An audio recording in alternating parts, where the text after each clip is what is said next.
Hello, Assalamualaikum warahmatullahi taala wabarakatuh. Good evening, all of you. Happy fasting to all Muslim. Selamat menyambut Ramadan daripada saya. Okey, tanpa melengahkan masa lagi, hari ini kita akan uh, mendengar ada dua slide. Yang pertama, slide berkenaan dengan Cold War. Okey, dan yang kedua juga in period Cold War. Okey, and this is chapter 2 lah. Okay, this is chapter 2. Untuk chapter 2 ada 3 slide. Hari ni insyaAllah lah kita akan bentangkan 2 slide. Then on the next week gonna be the last slide, and then we gonna move to chapter 3. Minta maaf saya tak berapa sihat hari ni. Okay, let's continue for our sharing session, lecture. Okay, so last week minta maaf last week tak dapat tengok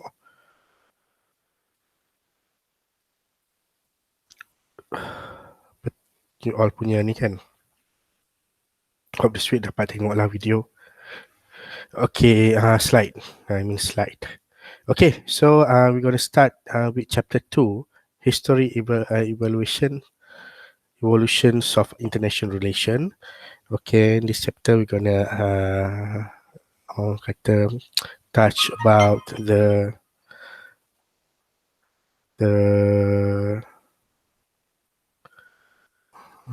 actual touch a bit about history of IR and then the evolution of IR.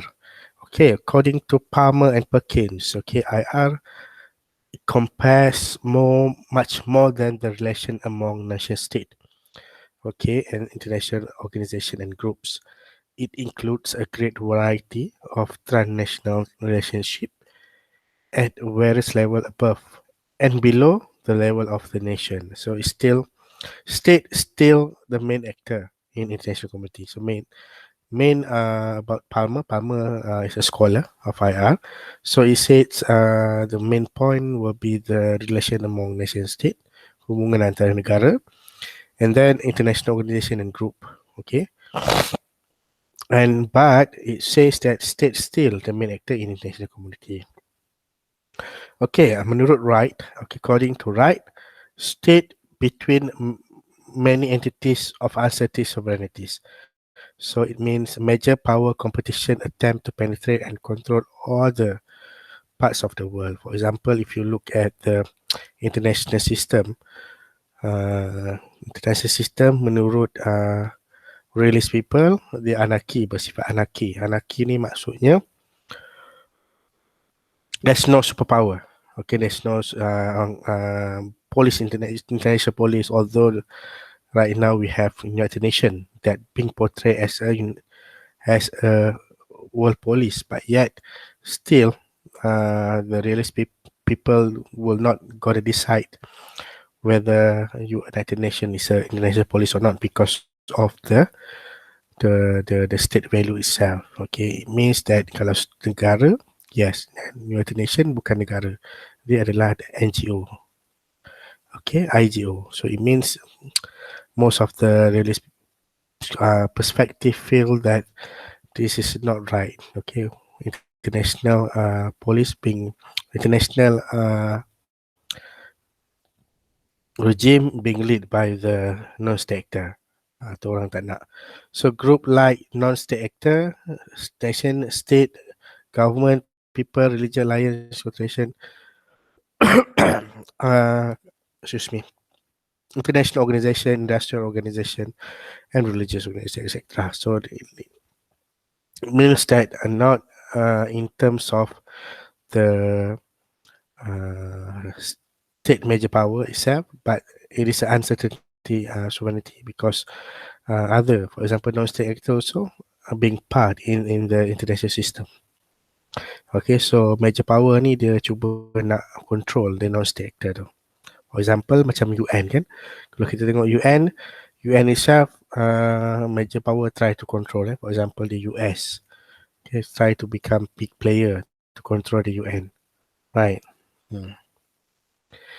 Okay, nation relation embrace all kind of relations, traversing state boundaries, cross border, no matter whether they are an economic, legal, and also political, or any other character, whether they be private or official, and all human behavior aggregating on one side of the state boundaries and affecting human behavior.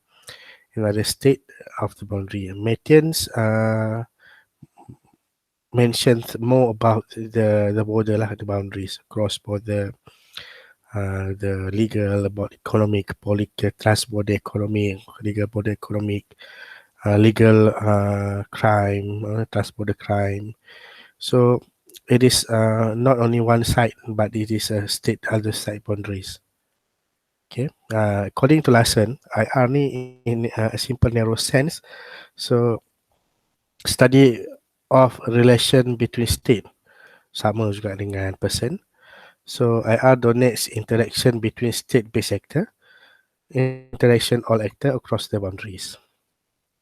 Okay, introductions. It is entire population of the world is divided into spera, spread territorial, political community, or independent state which profoundly affect the way people live. So sovereignty example, a state characteristic of being politically independent of all state doesn't mean it is isolated or insulted state. So motive because of wealth and also welfare, fundamental human values of state or state to other citizens. So bukan hanya fokus kepada negara tu sendirilah. Okay. Sebab itulah kata in international system many sovereign state become independent. So why they need to isolate themselves? They have to go and make relationship for mutual benefit. So itulah sebenarnya orang kata international relation.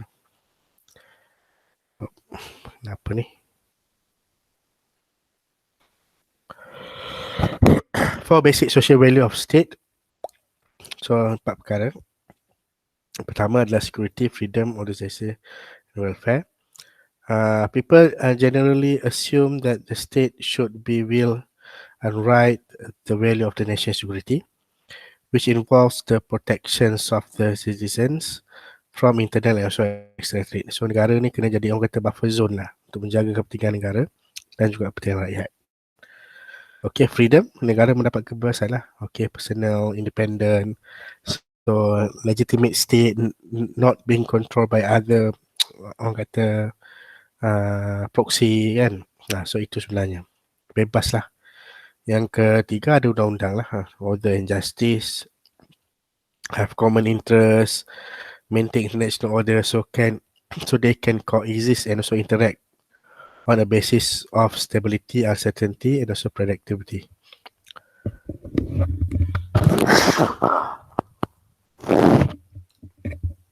So human right framework, for example, in terms of justice lah, equality, right? Political structure, the right to vote, semua social, economic, memberi kesan kepada sebuah negara lah, membentuk sebuah negara. And then the next will be the welfare. Okay, populations very important. Socio-economic is very important to the state. Negara perlu menjaga kebajikan rakyat. Kalau bukan negara tak jaga kebajikan rakyat, bermakna dia bukan sebuah negara. Okay, sebab tu people rely on the state itself. So state have to portray and also give shelter to the people. Okay, dalam international relation ni ada banyak teori. Macam I mentioned last week about the theories, right? But the basic two major theory will be the realism and also liberalism. So realism will talk about security, power, politics, conflict, anarchy and also war. Okay, benda-benda yang berkaitan dengan keselamatan. So it is realism. Why people go to war, why we need to become hegemony kan. Tu about realism. Liberalism ni dia lebih kepada freedom lah. Freedom, cooperation, peace. Why still people go to war? We want to prohibit war, kita buat organisasi yang boleh For example, then that being lead by the state, and then the decision making is there. For example, United Nations lah. United Nations is orang kata the separations of the liberalism lah, because of liberalism lah. So international society, order and justice, share interest, rules, and also institutions. And then IPE, National Political Economy, mainly focusing on wealth, poverty, equality, north-south gap, etc. Okay, ni for basic. The main two is kata the main lah, kata founding fathers of theory in IR. The rest were the separations of the main two lah. Okay. Ada banyak lagi. For example, liberal democracy, from liberalism led to democracy, and then neoliberalism. For example, neoliberalism. Ada banyak classical realism. Banyak lagi. Okay. So kalau nak tahu boleh lah. Orang kata kodik-kodik lah. Okay. Saya keluar benda ni je. Okay, next. Evolutions of study of IR. IR ni is very prominent subject. In Europe, dah lama. Okay, from ages until now. More than 100 years. Okay. So origin, because of the hubungan antarabangsa ni terbentuk kalau we argue about, we capture about the orang kata modern IR starts with policy and war lah. Okay, when Thucydides history of policy and war, and a lot of scholars that also create the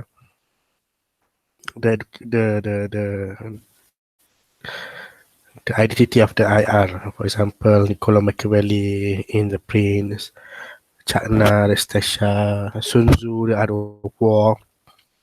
Ada banyak lah.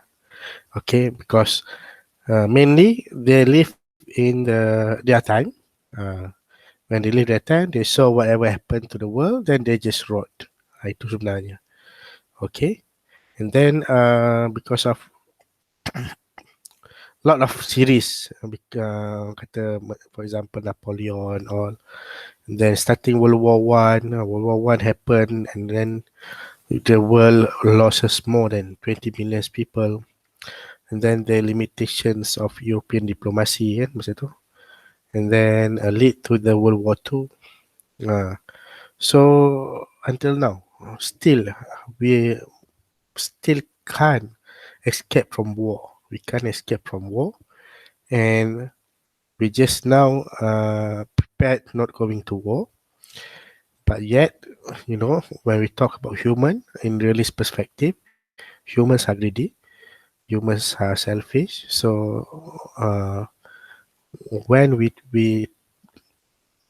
observe the international arena ataupun international environment, so kita dapat lihat ada manusia-manusia tamak lah yang sebenarnya mencetuskan konflik, they create conflict.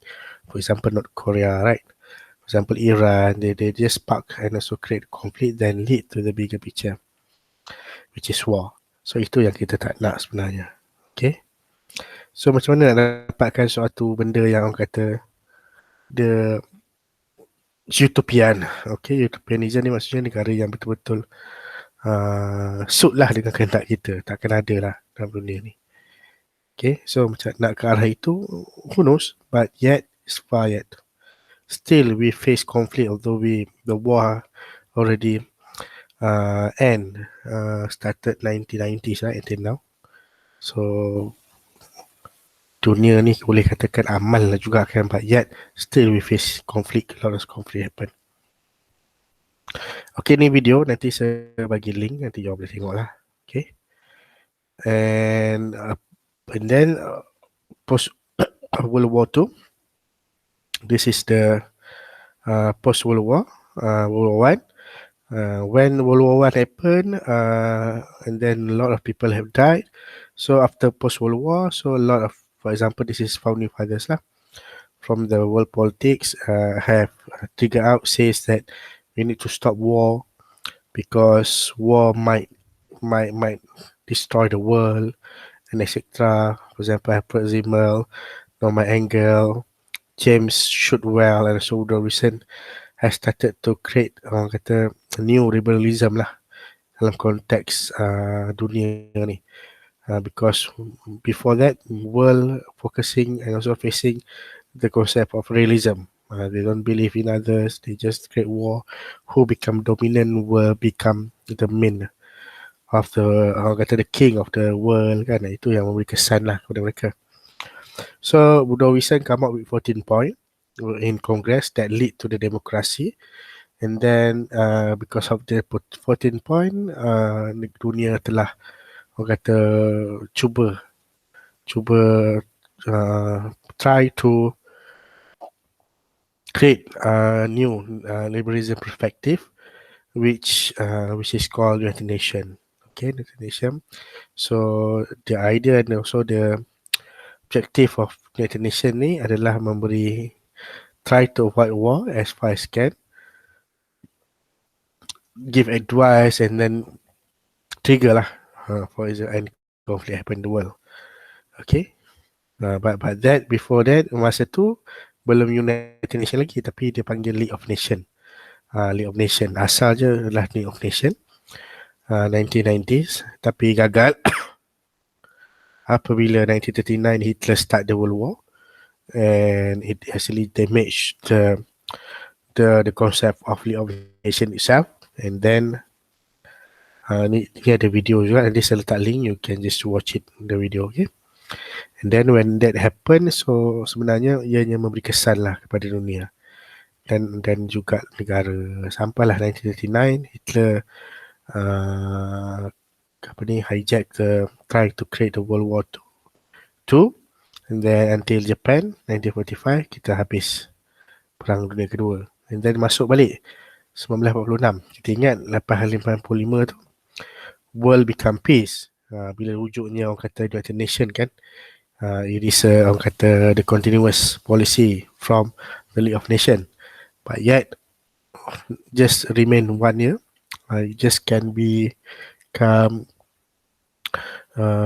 bertahan lah selama setahun. And then World War II, Cold War started 1946 until 1990s. Okay, now macam-macam isu yang happen, right? It's not focusing on war because world have moved, okay, from conventional to strategic. It means from traditional threats to non-traditional threats. Nanti kita akan masuk chapter 5, what is traditional threats and non-traditional threats. Okay, IR is a discipline. Ni kita tengoklah dalam konteks pembelajaran, in the context of education, IR are very prominent. You know, for example, College for Phil started 1990s. They have what we call as Gorbachev chair of international politics. Motenku Zeman, chair of international relations in Jerusalem 1929. Oxford University also started into IR, started from 1930. LSE 1936 and Berg 1949. So ends of liberalism and adopts of legislative moralistic approach.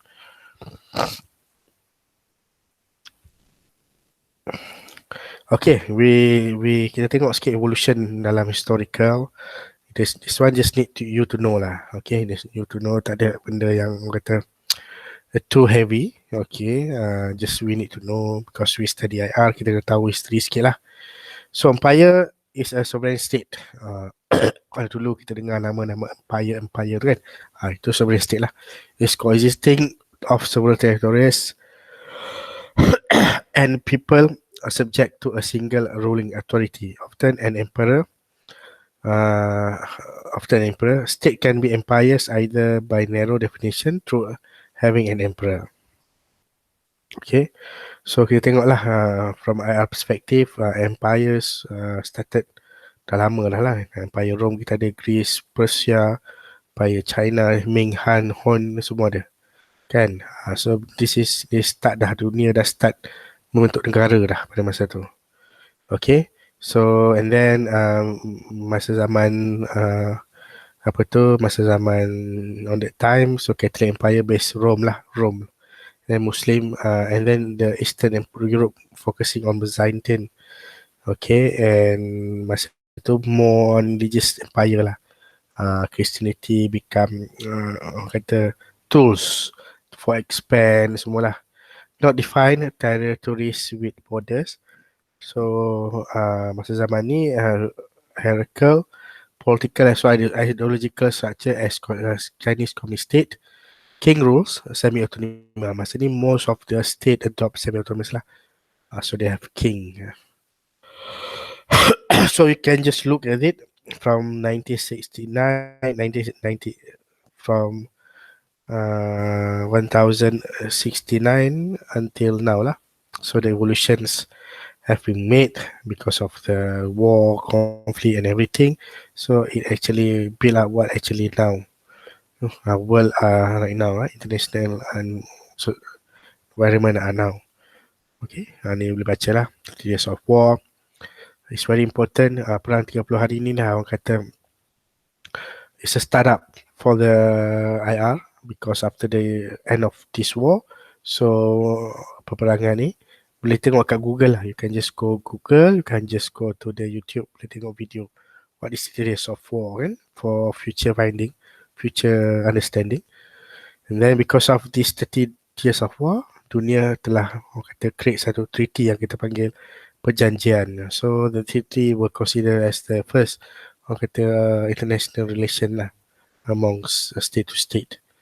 Okay, dia kita panggil Treaty of Westphalia. So treaty ni lah yang memberi orang kata which refer as the peace of association by contemporaries.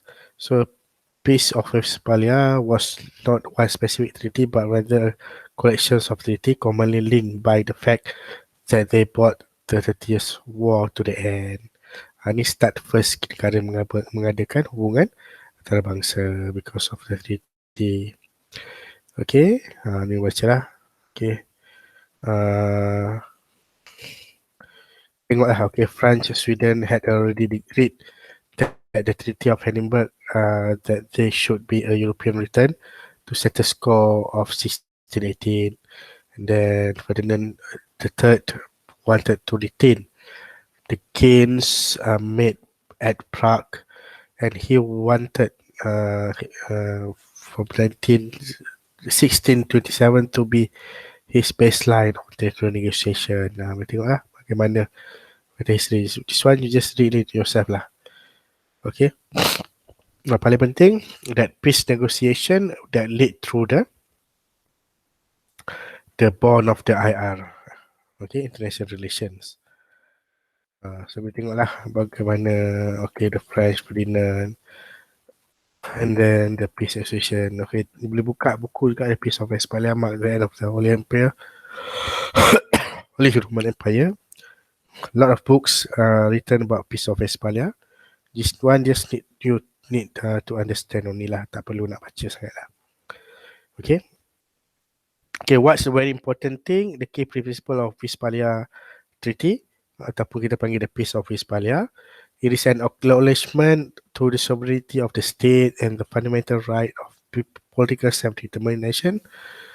It is also the principle of legal equality between states were included.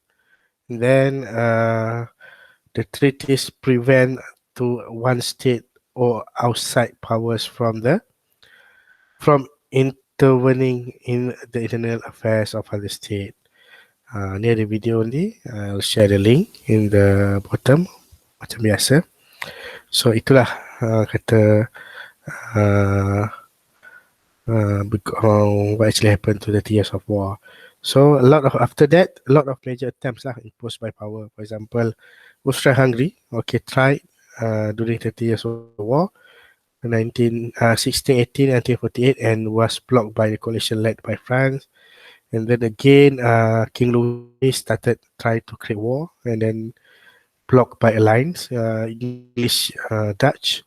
And then 1795, Hitler, and the last were the German lah. The 1795, Napoleon, blocked by the Great lah, Britain, Russia, Prussia, and also Australia. And then the last, the Germany lah. Okay, the Hitler, 1939, cuba nasib nak jadi kuasa besar dunia but being blocked by the United States, Soviet Union and Britain After that, United States gaduh dengan Soviet. Kan? So nature of war. Before World War One, part of history, law, and political theory. Okay.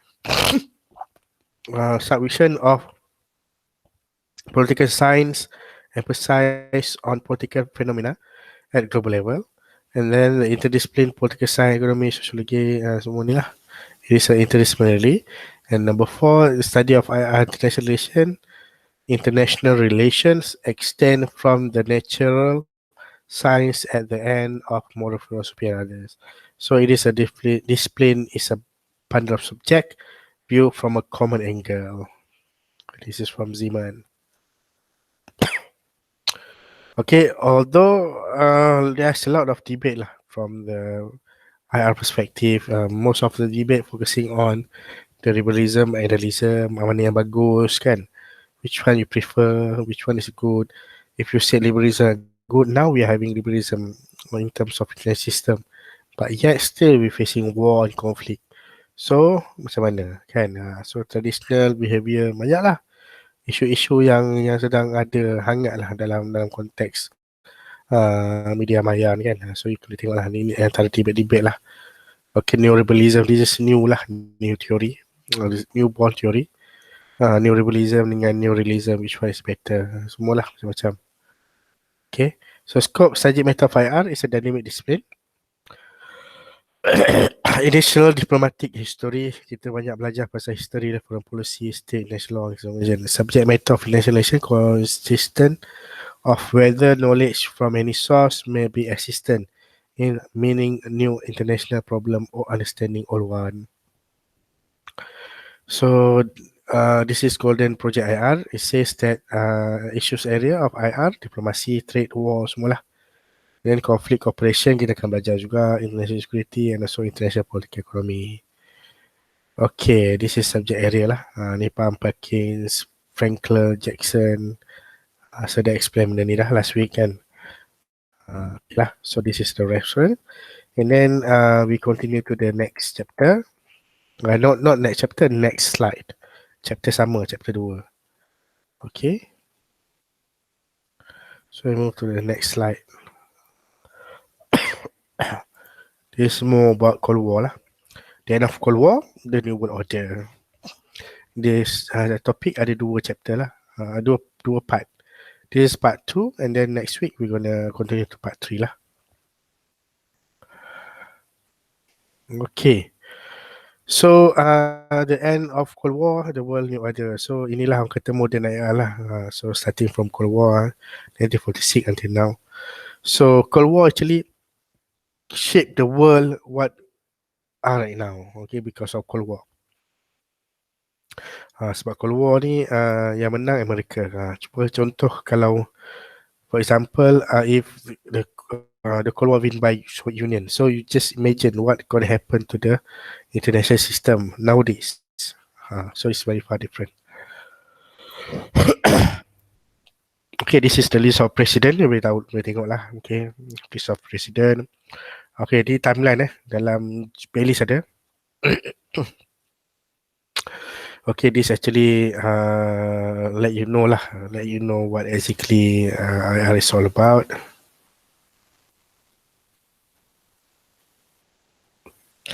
Okay, starting from 1946 until now lah. 1990, the end of the end of the Cold War. So what actually happened during the event lah, banyak event yang ada kan. For example, yang paling penting untuk paling penting yang ni lah. Cuban Missile Crisis. Okay, itu paling penting. And then inilah Stock 1, Stock 2 di TNT ni. Ni pun antara benda yang penting. And then the last one lah, the Glasnost and Perestroika tu pun penting jugalah. This the one ni Cuban Missile Crisis penting ni. Okay, Vietnam War so penting. Sorry tak apa, sihat. Okay, ni you can know lah timeline apa yang berlaku during the Cold War until the end. Okay, definition is a political struggle between the democratic and national communist nation of the world following World War II, lead by US, Democratic Nation, USSR, Communist Nation. Tengok siapa superpower lah dalam dunia. Ada dua. This is orang kata peperangan ideologi lah, ideological war kita panggil kan.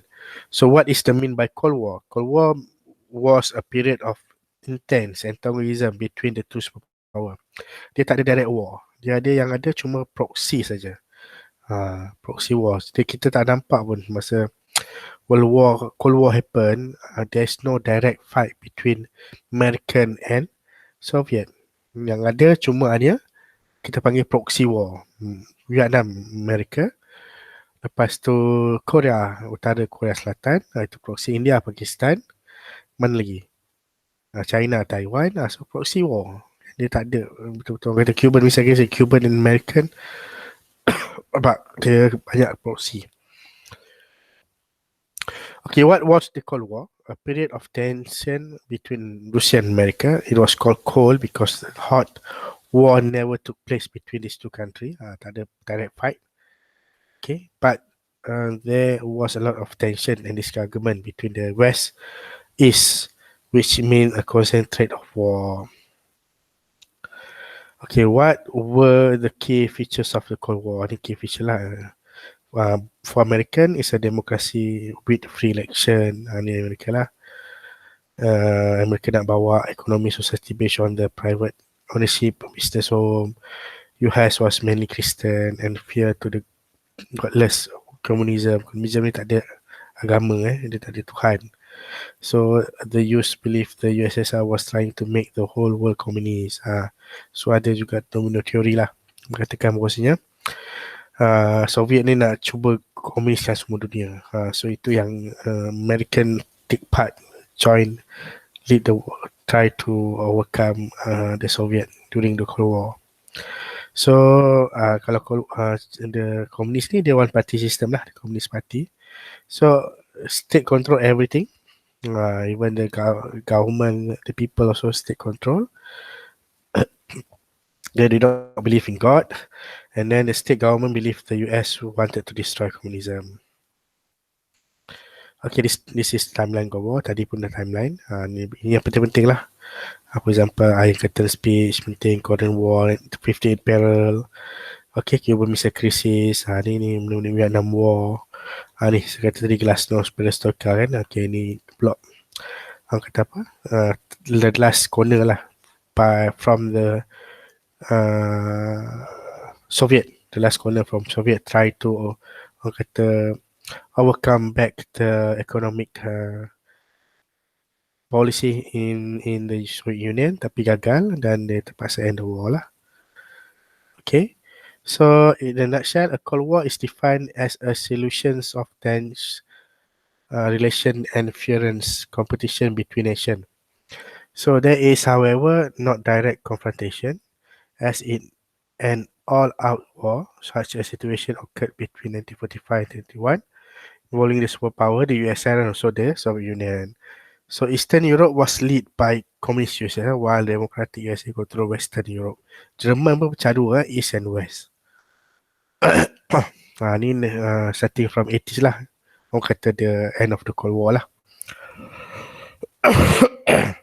This one when Ronald Reagan dia tengah campaign ni, dia nak dapatkan kepercayaan dunia supaya dia become the good president Amerika. Dia bawa lah isu ni kan, and dia nak jadi champion lah untuk isu ni for he to become the US president.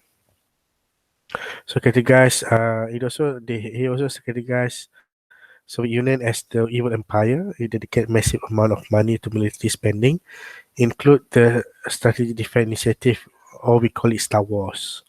Okay, so successful confronted communist challenges in Grenada and also Nicaragua. Ni kerja ni lah, bagaimana Ronald Reagan cuba bebaskan lah Grenada dan Nicaragua daripada komunisme. Okay, while the US was finding at levels the USSR was finding difficult to match, Soviet were having their own internal problem. So masalah dia internal problem lah, because the economy, they colonized a lot of state, For example, hampir lah Europe tu, Western Europe tu habis lah. Slovakia, Czech Republic, Romania, semua tu lah bekas jajahan dia lah. So apa yang jadi masalah ni, kekurangan modal. Nak orang kata nak maintain kan negara-negara tu, they face economic problem lah. Tu paling penting. So itu yang kata orang kata the first step to the end of the Cold War. So kegagalan Soviet pada masa tu. Okay, this is Mikhail Gorbachev, the last president of USSR. So with economic and political reform, Gorbachev ambil hari-hari terakhir lah, tahun terakhir, 86 saya tak silap. And then he tried to make changes to the USSR, try to orang kata pulihkan ekonomi as well as political reform. And then he was initiated the what we call as the restructuring lah, apa yang kita panggil the glasnost and perestroika. So Gorbachev reform proved difficult to implement and unleash hostility from the old order in threat and ended. Long suppressed casteism, ethnic and also national separatism, macam-macam lah because of kegagalan. This orang kata plan ni bagus, cuma dah terlampau lewat. It's already damaged. Okay, damage cannot be rebuilt back. So masa-masa hujung-hujung baru nak buat policy, then they have no money to run the policy, and then they collapse lah. Okay, and then the collapse of Soviet Empire. Revolution broke out through Eastern Europe kan. Contoh Poland, Bulgaria, Romania, Czechoslovakia and also Yugoslavia keluar lah, bebas. Okay, Berlin Wall become down, dijatuhkan, Jerman become satu. Okay, dia adalah orang kata tanda lah bahawasanya tamatnya perang dingin. So the collapse of Soviet Union, and then Rusia lah, jadi Rusia sehingga hari ini. So the end of the bipolar world. Okay, when the collapse of the Soviet Union menyandakan bahawasanya dunia ni there's no two superpower, yang ada satu je Amerika. Sebab dalam konteks politics, security, kalau power ni kita ada tiga type lah, tiga level lah. Pertama kita panggil orang kata unipolar, ataupun kita bagi satu kuasa besar dalam dunia intelligence system ni. Sekarang ni lah kita boleh nampak sekarang ni kuasa besar di Amerika. Itulah orang kata unipolar. The next will be bipolar. Bipolar ni maksudnya dua superpower lah. Ada dua. We reflects to the Cold War, which we have American and Soviet Union. So itu dipanggil bipolar. Multipolar, more than two. For example, nowadays we can use for the non-state actor lah. For example, United Nation, ASEAN, itu semua boleh katakan multipolar. Kalau tak ada, dulu boleh tengok lah macam World War I, Perang Dunia Pertama, Australia, Great Britain, and then America. So they adalah multipolar lah, ada banyak kuasa besar dalam dunia. Okay, so when Cold War end, it also officially end the bipolar world lah.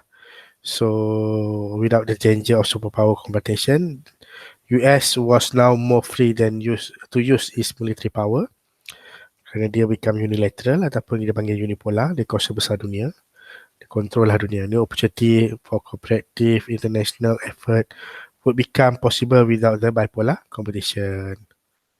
Okay, ini ada video, saya akan attach juga video ni. The New World Order. When Cold War ended, so datanglah orang kata New World Order. Okay, international cooperation and military intervention in the post-Cold War. Okay, the meaning of New World Order is a period of history evidencing a dramatic change in the world political thought and also the balance of power. So New World Order, banyak yang kata konspirasi teori lah. Okay, ada yang kata konspirasi teori lah, macam-macam lah. Okay, which a group is conspiring the rule of the world, government and so globalization.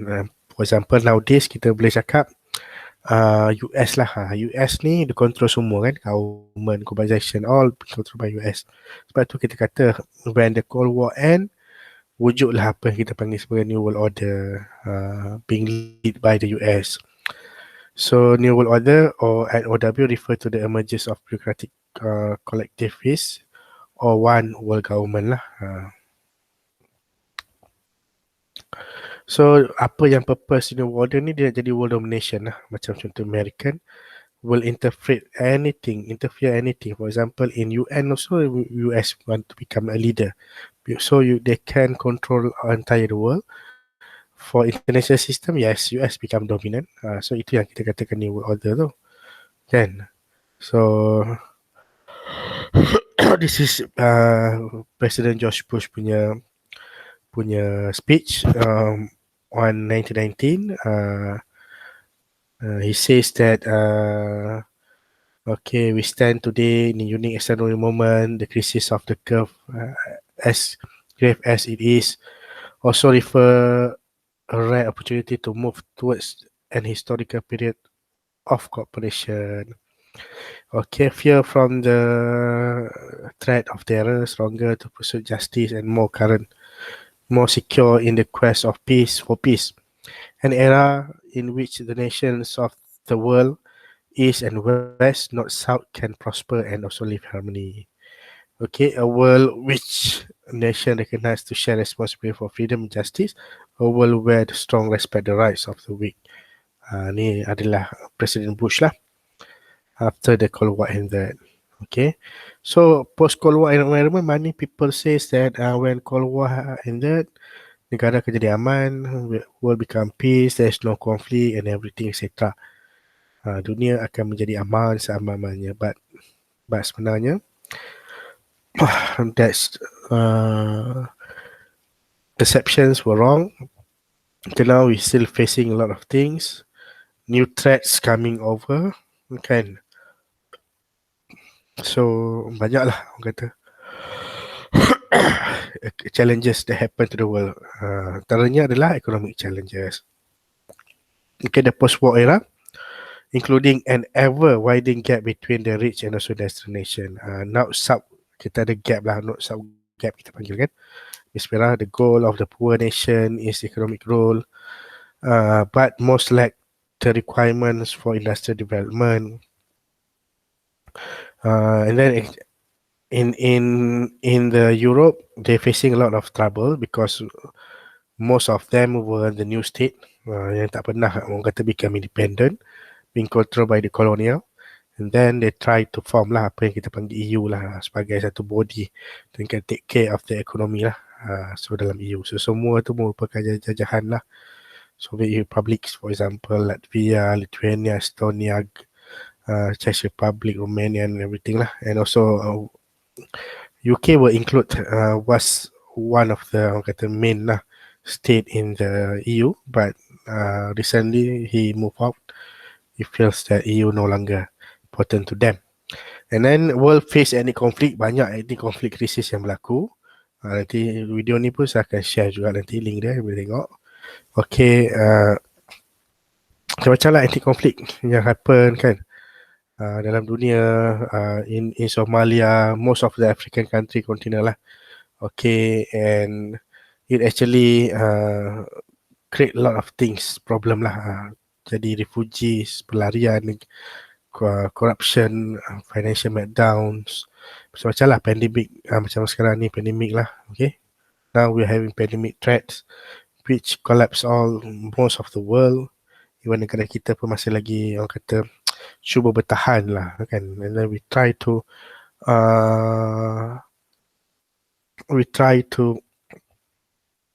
defend. Okay, we try to defend and we hope that our state not collapse. Okay, ni mak para edit, Mogadishu pun ada banyak conflict, war and troubles, ethnic conflicts. Di Haiti, Haiti, orang kata genocide in Haiti, puak Hutu yang bunuh semua Tutsi kan. So conflict ethnic, orang kata ethnic cleansing yang berlaku. So it means after the Cold War, banyak isu-isu baru yang berlaku. This not uh, it's not meaning after the Cold War world become peace. Tak ada. Okay, still we're facing a lot of turbulence, conflict issues until now. Still, for example, in Middle East, kan, dengan isu Syria dia, dengan isu Palestine until now, still cannot be settled.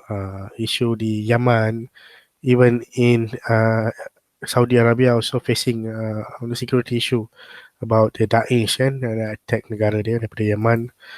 So banyaklah macam-macam. This is in Timor-Leste, okay? This happened after the Cold War, and then massacre. So 1998, Timor-Leste orang kata get their own freedom lah from Indonesia. Okay, so a lot of international effort lah being used. For example, United Nations play a bigger role, try to control and maintain international peace and security. But until now, we still have to face lots of issue lah. For example, apa tu, non-military issue. Kalau kita tengok non-military issue ni, security issue, kita tak ada pun kata peperangan lah, kan. But non-state issue, non-state actor issue, for example, terrorism,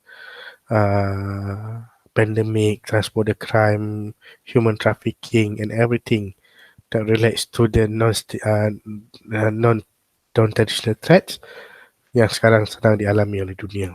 Okay, so until now, thank you. Itu saja for today. And kita akan sambung lah kuliah kita. Next week kita akan buat offline. Okay, next week kita akan buat offline. And then week 5 kita akan buat face to face lah. Kita akan buat online week 5. Okay, next week last offline. And then week 5 kita akan buat online lah. So kita akan lecture online. So mana yang tak faham boleh tanyalah masa tu. Okay, so till then, meet you in the next session. Terima kasih banyak-banyak. Assalamualaikum warahmatullahi wabarakatuh.